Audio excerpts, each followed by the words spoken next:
भगवान विष्णु का तीसरा अवतार वराह अवतार। वराह अवतार हिंदू धर्म ग्रंथों के अनुसार भगवान विष्णु के 10 अवतारों में तृतीय अवतार है, जो भाद्रपद में शुक्ल पक्ष की तृतीय को अवतरित हुए।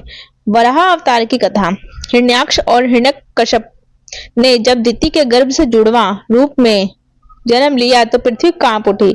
हिरण्याक्ष और हिरण्यकश्यप दोनों पैदा होते ही बड़े हो गए और अपने अत्याचारों से धरती को कंपाने लगे। यद्यपि हिरण्याक्ष और हिरण्यकश्यप दोनों बलवान थे, किंतु फिर भी उन्हें संतोष नहीं था। वे संसार में अजयता और अमरता प्राप्त करना चाहते थे।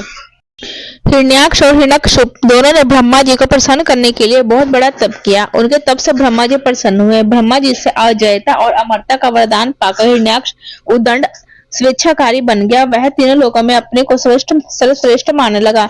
हिरण्याक्ष ने गर्वित होकर तीनों लोगों को जीतने का विचार किया। वह हाथ में गदा लेकर इंद्रलोक में जा पहुंचा। देवताओं को जब उसके पहुंचने की खबर मिली तो वे भयभीत होकर इंद्रलोक से भाग गए।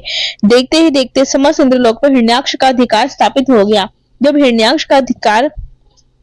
इंद्रलोक में युद्ध करने के लिए कोई नहीं मिला तो हिरण्याक्ष वरुण की राजधानी विभावरी नगरी में जा पहुंचा। वरुण ने बड़े शांत भाव से कहा, तुम महान योद्धा और शूरवीर हो, तुमसे युद्ध करने के लिए मेरे पास शौर्य कहाँ। तीनों लोकों में भगवान विष्णु को छोड़कर कोई भी ऐसा नहीं है जो तुमसे युद्ध कर सके। अंततः उन्हीं के पास जाओ, वे ही तुम्हारी युद्ध पिपासा शांत करेंगे। वरुण का कथन सुनकर हिरण्याक्ष भगवान विष्णु की खोज में समुद्र के नीचे रसातल में जा पहुंचा। रसातल में पहुंचकर उसने एक विस्मयजनक दृश्य देखा। उसने देखा एक वराह अपने दांतों के ऊपर धरती को उठाए हुए चला जा रहा है। हिरण्याक्ष वराह को लक्ष्य करके बोल उठा, तुम अवश्य ही भगवान विष्णु हैं। धरती को रसातल से कहाँ लिए जा रहे हो? यह धरती तो दैत्यों के उपभोग की वस्तु है, इसे रख दो। तुम अनेक बार देवताओं के कल्याण के लिए दैत्यों को छल चुके हो, आज तुम मुझे छल नहीं सकोगे। फिर भी भगवान विष्णु शांत ही रहे। उनके मन में रच मात्र भी क्रोध पैदा नहीं हुआ। वे वराह के रूप में अपने दांतों पर धरती को लिए हुए आगे बढ़ते रहे।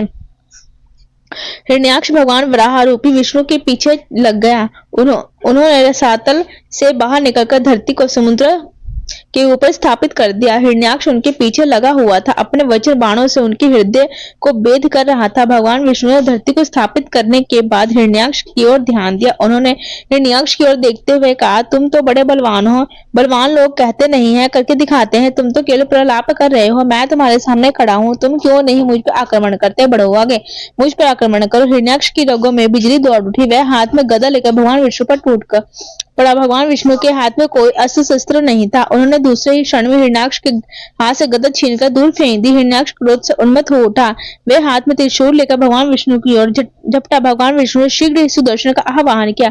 चक्र उनके हाथों में आ गया। उन्होंने अपने चक्र से हिरण्याक्ष के टुकड़े टुकड़े कर दिए। भगवान विष्णु के हाथों से मारे जाने का हिरण्याक्ष वैकुंठ लोक में चला गया।